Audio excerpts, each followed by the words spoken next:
Hello, ladies and gentlemen. This is Eddie Marcus, and this is Father's Day.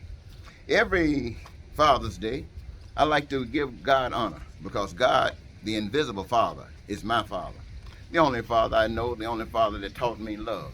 I remember I came into this world without, some of you guys don't know your dad. I think I know my dad, but my dad wasn't a dad to me. So I have no problem with that. However, was raised by people who, when they got me, I was around 2 or 3 years old, maybe four, and they were this age. They were my great grandparents. So they took me, treated me like their own kid, and did a wonderful job with me, I think. But when I was about sixth grade, we had Mayday programs in Mississippi then, and I had a little girlfriend. Her name was Joyce Beale, and I wanted to, on this Mayday program, I wanted to buy her a Coca-Cola and a hot dog. Hot dog cost a dime, Coca-Cola cost 6 cents. I didn't have any money, back in those days, so I decided to steal some money. I was going to steal something from my great-great-grandparent that raised me. So I went in there, and he didn't have any that night while everybody was asleep. I crawled in there. He didn't have any change, so I decided to touch that wallet. I touched that wallet, and I said, I'll get $1. When I got that dollar, the wallet was so thick, I said, oh, he wouldn't miss two. After I said he wouldn't miss two, something said he wouldn't miss three. So I got one more. So I put the wallet back in, I crawled back into my bedroom, and I put the money in my shoe. The next day I got up to go to school, and as I left home and got far enough from home, I got my money out of my shoe. And I looked in my money, and I saw I had 3 20s instead of 3 1s. Stupid as I was, I decided to get to school late. I went uptown to the Western Auto. I bought me a grown person watch, big old watch. Probably wouldn't even steal my own. I bought me a bicycle about this tall. And my uncle was with me. He's a year younger than me at that time. I bought him some cow pistols. Let you know where we were at. Then I got on to the school, walked to the school, long distance, but I got there. And I was able to buy my girlfriend a couple of hot dogs and a couple of Coca-Colas. And when I got back home that evening, I had to hide the money that I had left. I had to stash my bicycle someplace. When I got home, my grandmother asked me, they told me that my great-grandfather had missed some money. Wanted to know if I had seen it. And obviously I hadn't. And so she wanted to search me, and I had one, back in those days, a big 50-cent piece was kind of heavy, made out of something like silver. And I'm going to go in my pocket and flap it out, make it hit the bed, and it hit the floor. When it hit the floor, she said, oh, yeah, it is. So anyway, we went through that conversation. Then he came home. My grandfather was my God. He was my idol. He was the closest thing to God to me. I knew that there was a God because he always talked about God, and that was something else. But he was the human God. He was smart, taught me how to be smart. He taught me how to read from pictures. I mean, this man was absolutely fantastic. So he came to me and he said, Eddie, if you just tell me, if you got the money, tell me what you did. Maybe I can go back and recover by talking to the people who you bought something from, and I won't punish you. And so when he said that, I felt free. So I admitted it. So he got what I had left and made arrangements to go back and recoup the other. But that night, I got the greatest, biggest, low-down, meanest beating I ever had in my life. I got a slave beating. I was stripped naked. You can't see it now. Hands tied, put over my knees, a cane stuck between there so I couldn't straighten up, and tossed on the floor. My great-grandmother was giving a belt. She beat the daylights out of me on the one side. They turned me over on the other side and started beating on there. And I felt like I was going to take my last breath. They wouldn't stop for nothing. And I knew I was going to die. So the only thing I said was, Lord, help me. When I said, Lord, help me, the rope broke. And when the rope broke, I was able to get up right fast and get out that beating. The rope broke. Lord, help me. Now, I had the expression from a human being who was protected me, my father on the one hand, and I had a spiritual father who said that's enough and allowed me to escape from that. So since that day, my father has been a spiritual father. And because my father has been a spiritual father, I've been glorifying my father the rest of my life. That doesn't mean I've been perfect. I've been doing all kind of crazy stuff. Stuff that people have taught us that was wrong. You don't know if it's wrong or not. People just running their mouths. They don't know what they're talking about. You got people who study the scriptures. They're trying to tell you about the scriptures, and they don't know what they're talking about. Why do I say they don't know what they're talking about? Because if you're talking about God and what God got you here for, and if there's a difference between God and you, then why are you doing everything that everybody else is doing? Why are you benefiting from everything that everybody else is doing? Why aren't you showing the world where their problems are and showing them the way to the path? That's what God said to me. And so I got out here and started taking care of business, but I found out that nobody else doing it. They're bought into. Let me tell you what's going on. I went to church today. I wanted to say a couple of things about God. But they decided they didn't want to hear what I had to say.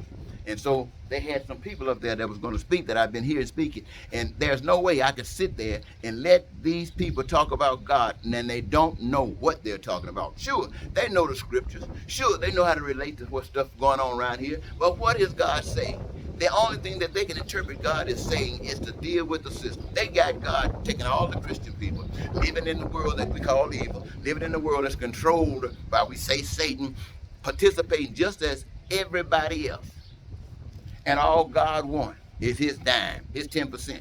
In other words, if you come to church, God will bless you, and all the cattle on 1,000 hills will be going in your pocket, not like these preachers talking prosperity. And all God wants is his cut. What that means? That means you serve the devil, if that's the way of the world, and it is the way of the world. You can see it all around you. Crime, violence, lying, cheating, stealing, racism, bigotry, you name it, slavery. And these guys are supposed to go along with that out there talking about God. What God are they talking about? Well, they're talking about the God they know. They're talking about the God that they have been permitted to talk about. They have been limited to what they can say, 501c3. You can do what these are rules and regulations of man say you can do. It can pretend, make you think that you are serving God just because you can assemble in a building and sing a few songs and talk a few scriptures, and people get around saying you are all right. You are not all right. I was sitting up in that church today, and these people gonna sit up there and start talking about God. There was no way I could sit there and watch these people mislead this congregation. I'd have to stand up and correct them. I'd have to stand up and share a different testimony with them. I will not sit around and let people disown God the way they do. People say, if you're with some people and they start saying something racist about somebody else, don't let them get away with it. I say if you're with somebody and they start talking about God, I don't care who they are. If they don't know what they're talking about, don't you let them get away with it. The Bible does not mean that you know what you're talking about. The Bible means you might be familiar with Scripture. That's all it means. I think if you got a relationship with God, if you know God, then you don't have to take a book with you. You can listen to people with books and straighten them out, because you got a relationship with God. And when you got a relationship, it's not pretentious, it is real. And so I'm saying to all of my brothers and sisters out here in the world, whoever might get a chance to hear me today, there are 1 or 2, 3 or 4, 5 or 6, maybe 10 amongst the human race that love God. And they're out here doing everything they possibly can. They're not rich. They're not riding around in planes. They're probably in jail, in prison somewhere right now, suffering for standing up for what's right. See, if you do go along with the system, you get away with it. Right now, nobody listens to me, so that's why I'm getting away with it. If somebody listened to me, I'd be killed, probably in a heartbeat, which would be fine with me. Because I want you to know that the God of the universe, the spiritual God, my Father, is able to bring me from nowhere to this day, 70-some years later, protecting me in every dangerous situation. If the God say, it's time for me to go, I'm not worried about a dead blasted thing. There's nothing here that makes me want to stay here. My kids are grown. They can take care of themselves. They got the same obligation for themselves as everybody else. I'm not worried about any of those kinds of things. And there's no shame in my game. The things that I've done wrong, I know them, and who's going to condemn me with the world the way it is today? Who's going to say something negative about me with the world the way it is today? Do you know today all people are thinking about it themselves? Get them some money because they've replaced God? What do you think about when you start talking about the church? When all of the lying that the Republicans did during this past few years, and now all the other Republicans and white folks just jumped on the bandwagon, and the church was all right there 100%. The white church, right-wing church, was right there. The big churches, the big ones that are flying around in a plane all the time talking about prosperity, oh, they were right there with Trump, right there with Trump. Now, a year later, all the truth is coming out, all the lies are coming out. You can see them for what they are. Now, I wonder what is that church? Are they embarrassed now? Are they embarrassed that they stood with lies? Are they embarrassed that they stood with people who are talking about murdering somebody else? Are they embarrassed? No, they're not embarrassed. They're sitting back somewhere hiding, waiting for another opportunity. Now, I'm talking about them, but what about the rest of you who are not standing with Donald Trump? What about the rest of you who are trying to point your finger at everything they're doing, seeing everything that they're doing and trying to prove that these are crooks? Don't you see your crookdom? If you can't see your crookdom, look over there at the people living in 10 cities. If you can't see your crookdom, looking at the people over there that can't have health care, the people who can't go to school because the education is designed for them not to. You tell me, my friends, who you think you're serving? You're serving normality and you think that's okay? That's not okay, ladies and gentlemen. I come to tell you that you were designed to have power. That power is expressed in your choice. Your choice. You were given choice. There's a righteous way and there's choice. You can do your own thing. You don't have no choice about what's right. Right is right. And anything from right is your choice. And righteousness is not evident in anywhere around here, except that God created everything. All the resources that we use to do all the things that we do didn't come from man, it came from God. Who benefits from it? We, the human beings. That came from God. Who creates and causes manifestation and produce all the things that we need? Human beings. That came from God. For the purpose of what? Human beings. That came from God. Those that don't have, where that come from? That come from the thief. That comes from the liar.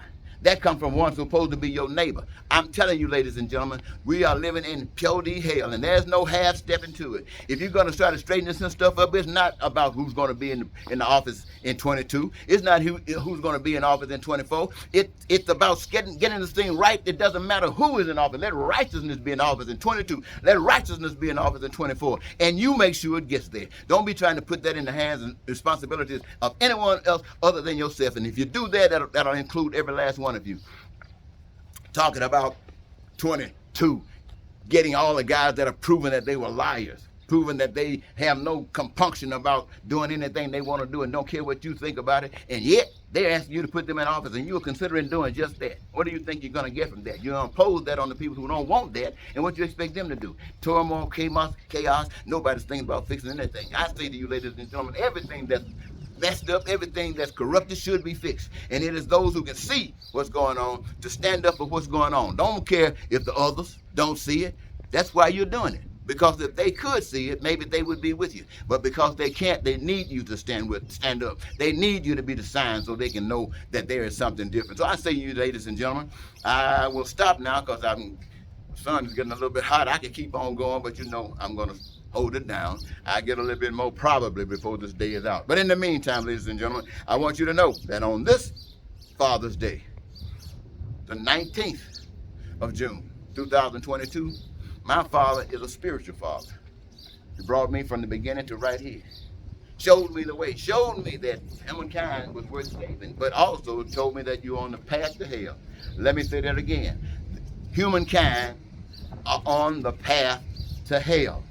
What does that mean? That means all of us Americans, all of us religions, all of us Christians, all of us who think we are saved are bunching up, talking about holy rollers. Every last one of us are on a ship like the Titanic went down. We are on the path straight to hell. If you don't wake up and listen and be born again, you're going to be probably missing those other little boats, those U-boats that come along.